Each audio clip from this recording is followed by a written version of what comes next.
There's a portion of my income that no one's going to get. Save 10% of everything that you make. That means I've doubled my return relative to my risk, right? Ooh, that's good. Rise and shine! It's Entspresso time! Hey, it's Carmichael, and I am not a morning person, but when you start your day with an inspiring routine every day, like maybe watching these videos, it will change your life. So good morning, know that I believe in you, grab your coffee, and get ready for a shot of Entspresso from Tony Robbins. I wake up every morning. Espresso, keep me going. I wake up every morning. People think they want to get rich by doing this big hit. Look at all the actors, all the athletes, all the movie stars that you've seen that made more money than God and now they're bankrupt because they made money and income working, but they never figured out how to make money work for them while they slept. They never made money their slave. So if you look at like 50 Cent, he made $100 million on vitamin water. Someone gave him a tip and he went bankrupt. Or right now, I don't know if it's really going to happen, but the newspapers are speculating now, Johnny Depp is going through this divorce. He made $750 million, $750 million. And they're saying he may go bankrupt now because he's going to have to give up half in his cash position. And he spends $30,000 a month on wine. And he took Hunter Thompson, the reporter, and burned his body and paid $3 million to blow his ashes into the atmosphere. So you can mess up no matter what you do, or you can take a small amount of money and just consistently invest it, and you'll get where you want to be financially. That's one thing I like that you said about in the book. You can always, you said something around you can always raise your income, but Yes. You're not going to get ahead. That's correct. Can you rephrase it? Well, yeah, because you grow your income, and what do most people do when they grow their income? They spend more. Yeah. Oh, I'll get a cannon, I'll get all this, I'll get more wine. And, me, I bought an island when I was really young. Like, if you want to, I thought I was making a lot of money. Buy an island, suddenly you got financial pressure again, right? So it's the nature of people with income they earn to spend it. But when you develop the discipline of a part of your life where you say, there's a portion of my income that no one's going to get. Not Kate Spade, not Tesla, not The Gap, nobody. That money's staying here for my family to grow. When you lock that in place, and again, the key is automating it. Yep. If you have to do it manually, you won't.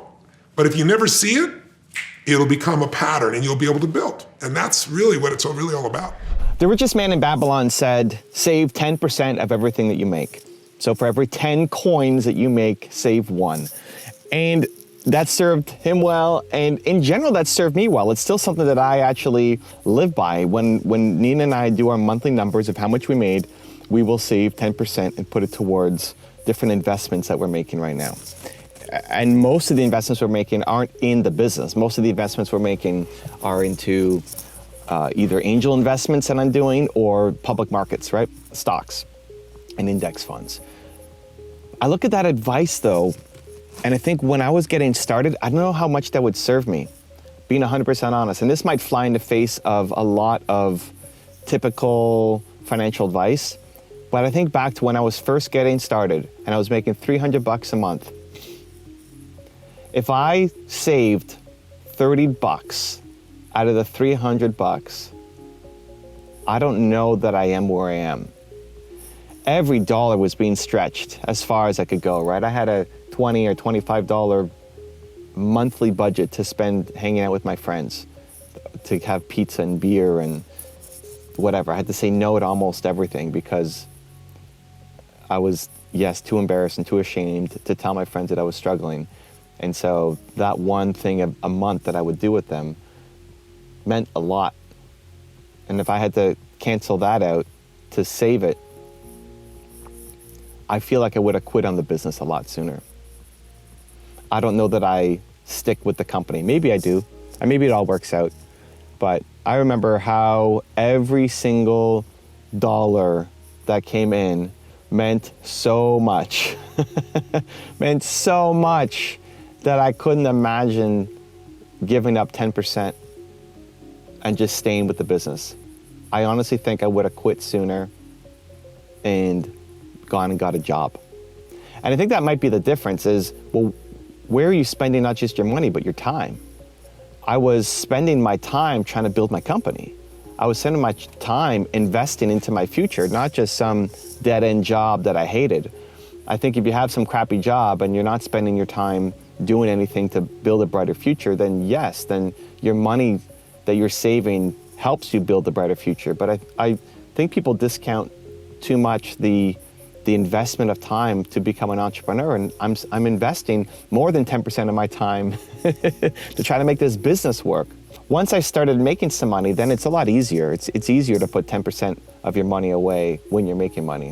When you're not making anything, and you need that money to survive, right? The richest man in Babylon also had a great lesson around really understanding the difference between your needs and your wants. What do you actually need versus what do you just want, right? I don't need to have a Porsche. I didn't need to spend $800 to get custom seatbelts, right? Ridiculous. I just really wanted the red seatbelts. So to get these 4 seatbelts, or is it 5? Wait, how many? We got 1, 2, 3, there's 1 here, 4, 5. 5 seatbelts cost me $800 something. That's a want. It's not a need. I don't need to be in this car. I don't need to have these seatbelts. But when I was first starting my company, there were no wants, right? It was all need. $300 doesn't go very far. Everything was need. And so I think if 100% of your budget is truly, right? Like, let's not kid ourselves, it's truly going towards needs, what you need to survive. And I think if you're spending your time trying to build your business or trying to create a brighter future for yourself, I think that's okay. I think that's okay. And I think as soon as you start making money, then you invest it. And I'm even okay with investing it back into your business. It might be riskier. I mean, it is riskier compared to investing in something else. But I'd rather bet on myself than Facebook, or than Amazon, or than the US economy, right? Like, I'd just rather bet on myself. I think betting on yourself has the highest upside. Now, when you're making a lot of money, or when you get past the point of happiness, right? There's a famous, I think it was Princeton study that said once you're making 75K a year, there's no difference in your happiness level. You could be making 75K a year, you can be making 80 million a year, and your happiness level is basically the same. But up to $75,000, money can buy happiness. The ability to have food to eat, the ability to afford healthcare, the ability to have a car, money can buy happiness up to $75,000 a year. So if that's you, and you're on your way there, or if everything that you're spending money on right now is actually a need for you and your family to survive, and you're spending your time investing into your business, trying to build a brighter future for yourself, I'm actually okay with putting everything into your company. At least it worked for me. It worked for me. And I really believe that if I had saved that money, great, so I'm saving $30 a month, what is that gonna do for me? Now, if I had, again, a job that I hated and I had no prospects of making a brighter future for myself, the money creates the prospect to create a better future for myself. But if you're an entrepreneur and you're building up, I think it's great to put it on yourself. I really do. And then once you're making money, invest it back into yourself, invest it back into your business, if you know what to invest in. And if you don't, then you invest it into other things. And I'm the guy who's now following that advice, right? I'm investing into other companies, I'm investing into public markets, I'm investing into index funds, I'm saving 10% of what I'm making, but it's easy for me now to do that. I just try to put myself back into the shoes of me, 19, starting. Anyway, I'd love to know your thoughts. What do you think? What are your plans? Normally I do my typical question of the day, but this is a special question of the day. I want to know your thoughts. Do you think you should put in 10% no matter what? Do you think if you're investing your time into building a better future, then it's okay to put the money into your company? Do you think that if you're spending all of your money on actual needs, not wants? I love to hear your thoughts. I think a lot of entrepreneurs are left out of the equation. I think a lot of the typical financial advice is meant for people who are living the 9-to-5 life at corporate jobs that they hate. And I don't know that enough of it's been factored in for entrepreneurs. So I'd love to know your thoughts, your opinions. Tell me what you think. Let me know down in the comments below. Also, if you want to have more self-belief and self-confidence, check out my 254 series, where every day for the next 254 days, I will send you a free video unlisted to your email. The science says it can take up to 254 days of consecutive action to build a habit. So I'm going to be with you every step along the way to build your confidence and belief. The link to join for free is in the description below. If you want to change your life, my friends, you got to change your physiology and you got to change your focus. 40% of all jobs they project in the next 10 years are going to disappear because of technology. The real question for me was, what were the marginal benefits of diversification like? How would, what is that going to look like? Okay. And what I then decided to do was to think about risk and the number of sample size and the correlation of the bets, broke it down to each of its components, right? So, to use an example, let's assume you have, to make it simple, a return, something that has a 10% risk. We'll call risk standard deviation. And let's make it simple, and let's say it had a 10% return. And let's say I add in another asset, another return asset, return stream. I add in a second, a third, a fourth, a fifth, up to whatever number. How would that reduce my risk if it on average has a 60% correlation? Or if it has on average has a 40% correlation or a 0% correlation? How would that change? Wanted to know that, right? So that's what this chart shows, right? And so so imagine you have a 10% average return. You don't know which bet is going to be better. Has a 10% average return and a 10% risk.